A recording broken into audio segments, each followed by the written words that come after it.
તો કેમ છો મારા વાલા ગુજરાતીઓ, સ્વાગત છે તમારું મારી ચેનલ ટાઈમ ઇઝ મની વ્લોગ્સની અંદર. ટાઈમ ઇઝ મની વ્લોગ્સની અંદર ઘણા બધા તમને મેસેજ નાના મળતા જ રહેશે. ટૂંક સમયની અંદર જ આપણે ઇલેક્શન જોઈશું. ઇલેક્શન એટલે કે જે ચૂંટણી છે એ નજીક આવી રહી છે. પણ આપણે જો સામાન્ય ચૂંટણીની વાત કરવી અને સામાન્ય ચૂંટણીની અંદર જે સભ્ય ઊભા રહે છે એમની વાત કરવામાં આવે કે સભ્યને શું કરવાનું હોય છે. ઘણીવાર તો એવું બધું બનાવ બનતા હોય છે કે સભ્યને ખુદને જ ખબર નથી હોતી કે હું સભ્ય પદમાં ઊભો છું અને મારી શું કરવાનું હોય છે, શું જવાબદારી હોય છે. અને 5 વર્ષ એમને નીકળી જાય છે અને છતાં પણ સભ્યને એ જ નથી ખબર હોતી કે મારે શું કરવાનું હોય છે. આવા ઘણા બધા કિસ્સા જોયા છે કે એને એના વોર્ડ નંબરના દ્વારા જે સભ્ય ચૂનવામાં આવ્યો છે એ વોર્ડની અંદર ધ્યાન દેવાનું હોય છે કે અહીંયા પૂરતું પાણી મળે છે કે નથી મળતું, અહીંયા રસ્તા થઈ રહ્યા છે કે નથી થઈ રહ્યા, કે એ વોર્ડની અંદર કયા લોકોને જરૂરિયાત. તો મિત્રો, આપણને જો સભ્યથી માંડી અને સરપંચ લગીની જો આપણે સાચા મુદ્દા સાથે જો ચૂંટણીની આગળ ધકેલી દઈશું તો જ આપણને સાચો સભ્ય મળી શકશે. સાચો એટલે કે જે કામ કરે છે એવો સરપંચ મળી શકશે અને ઉપરના ધારાસભ્યથી માંડી અને વડાપ્રધાનના પદ લગીને આપણે મજબૂત સરકાર બનાવી શકશું જે ફક્ત ને ફક્ત કામ કરી શકે. એટલે કે જે સભ્ય છે એ અભણ હશે તો એ કેવી રીતના તમારી વાતને રાખી શકશે.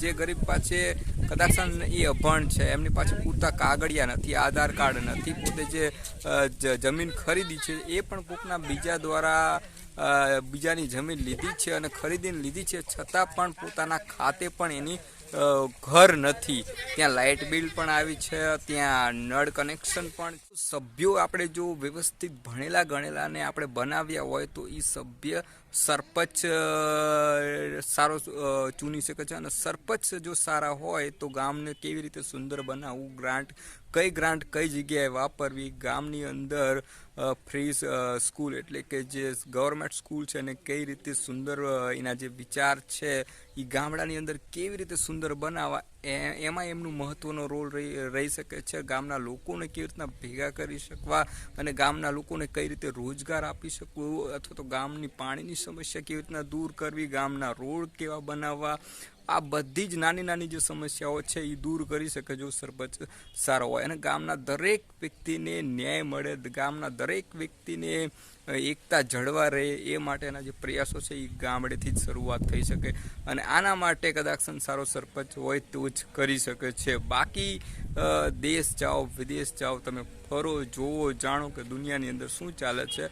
અને આપણે હજી પણ ગામડાની અંદર પરિસ્થિતિ અંદર બધા જ અલગ અલગ વહેંચાયેલા છે. આ વહેંચાયેલા વ્યક્તિને એકજૂટ કરવા માટે ફક્ત ને ફક્ત કોઈ સારા સરપંચ જ કરી શકે છે. અને સ્કૂલ એક બેસ્ટ એક્ઝામ્પલ છે કે જ્યાં દરેક વ્યક્તિ આવી શકે છે અને એક સાથે બેસી શકે છે, સાથે જમી શકે છે અને સમાનતા રાખી શકે. તો આ જ વિચારધારા જો આપણે ગામની અંદર પણ આવી જ વિચારધારા લાવીને સ્કૂલ જેમ જ, તો કોઈ પણ તાકાત નથી કે આપણા દેશને વિકસિત કરી શકે, આપણા ગામને વિકસિત થતો રોકી શકે.